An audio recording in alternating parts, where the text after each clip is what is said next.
thing, but I did want to ask you some craft questions that only you can answer. Starting with a Wool question. So there, without spoiling, there is a key moment where Juliet might be dead. We've been following her, and we believe you'll do it because you've already killed some pretty prominent characters. So she might be dead at this moment.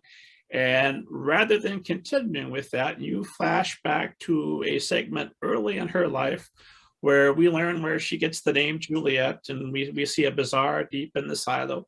So when the reader's on the hook like that and you're flashing to something that's completely unrelated, one, how long can you get away with that before the reader throws up their hands and says, "Come on, man, let's get back to where what I'm holding my breath over"? And then two, when you do that, what does a scene like that where you can sneak in any exposition because your reader's turning pages as fast as they can, what does that scene have to accomplish to justify its being there rather than going on with the immediate action?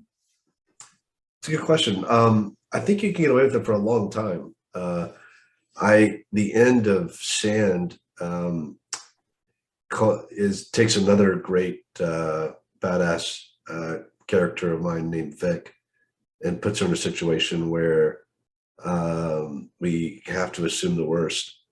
And I'm comfortable like never going back there and exploring what actually happened. And you'll see in the sequel of Sand that I'm willing to torture people further along those lines.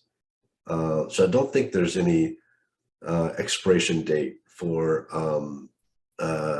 drawing out the tension of what could be happening to some characters.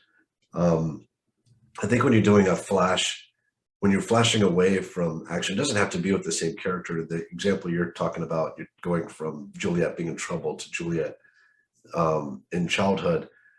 Usually when you're using multiple points of view and bouncing between frames of reference in a story, it's so that you can leave one frame in a cliffhanger and jump to another story and take that to a cliffhanger and then come back and resolve this other one. And when authors do it really well, you're always pissed that they're jumping away from one character. You're like, "Oh, don't leave me there." But then when you jump to the other one, you're like, "Oh, that's right. I was like really worried about what was happening in this other place. And I'm so glad that we're back there and we're catching up with what's going on here." And then you get to a point, you're like, no, please don't end the chapter there. Like, keep going with that. But then you jump back to the last thing that you were like upset about having to leave. And if you do it correctly, you're never bored just staying in one linear storyline.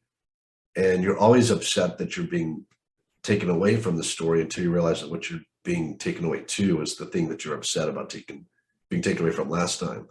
So you're constantly like upset and excited.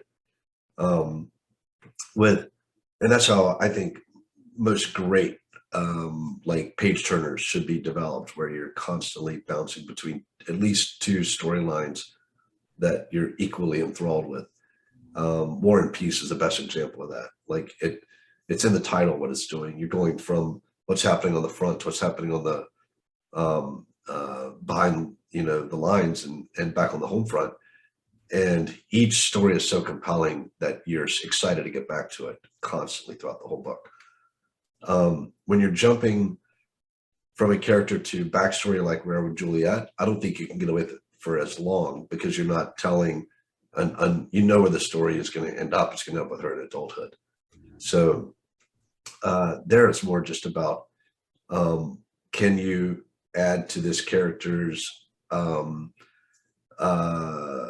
personality and their history in a way that the reader is sucked in and fascinated. But you couldn't go several chapters like that. Like you could not stick with that past without just drawing out the suspense to where you didn't care about what was happening during the present.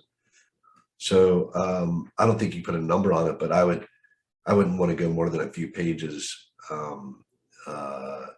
in that kind of a framework. But if I was bouncing to someone else's story that was equally compelling, I could go chapters or entire books before I came back and resolved what happened to someone in a cliffhanger moment easily.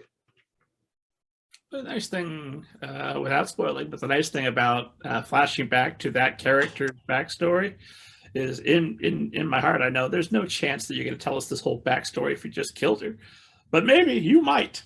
I definitely would. One of the great things about Wool is you've established at that point you will shoot the hostage. We have to believe you. Yeah, You get a reputation of somebody that will kill characters that we love. These are all human characters too, which means they all die, and I think it's I think it's a disservice to them as a writer not to explore the end of their story, but just pretend that they live forever. Like, I'm not writing about gods, so every character of mine you've ever fallen in love with, they're dead. Do you know their death in all cases? Not in all cases, but the ones that I really care about, I've at least thought about it, like how their life probably ends. And if I care about them a whole bunch, I definitely want to write that scene. I don't want to avoid it to protect myself. I've written Juliet's death. It's out there in some short stories that are supplemental to the bigger work. So you know, it's no spoiler that all these characters die. It's just a question of whether or not I care about them enough to actually spend time writing about their death. Well, you've written several robot characters. We talked about the possibility of the vampire that's going to track down the author that's writing the series and get a doctor. And a character like that might live forever. Is that something that I've had a problem with this recently in my own work. Can you identify and empathize with a character who is immortal? I found it was a little bit difficult for me to start thinking on that longer scale of what that would actually look like and how you would be. Yeah, I think you nailed it when you use the term longer scale, because there's really no such thing as an immortal character. Definitely some that exist on longer scales, but you know, the sun's gonna swallow the earth at some point, and the universe is either gonna expand out and freeze, or it's gonna contract and compress everything into a singularity. Either way, you know, human thought, robotic thought, AI thought, none of those things are going to be possible for on an infinite timeline. So can I empathize with long timeline lives? Maybe even more than I can with short timeline. Like what would it be like to be an AI that is trying to eke out every last, you know, ounce of energy in the cosmos, and fusing the last stars together and absorbing the last photons as the universe just dissipates to the point that it realizes it's not just the end of itself, but the end of everything and the memory of everything. There'll be nothing left to appreciate art. That it'll be like it never happened. Like I can empathize with that so completely, because that's a story about all of us and an existential tale. And every individual human life is tragic when it ends, but it's a very small part of that story. So yeah, I think realizing, like, taking to the next level and realizing that even what we call immortal is not even close to being immortal,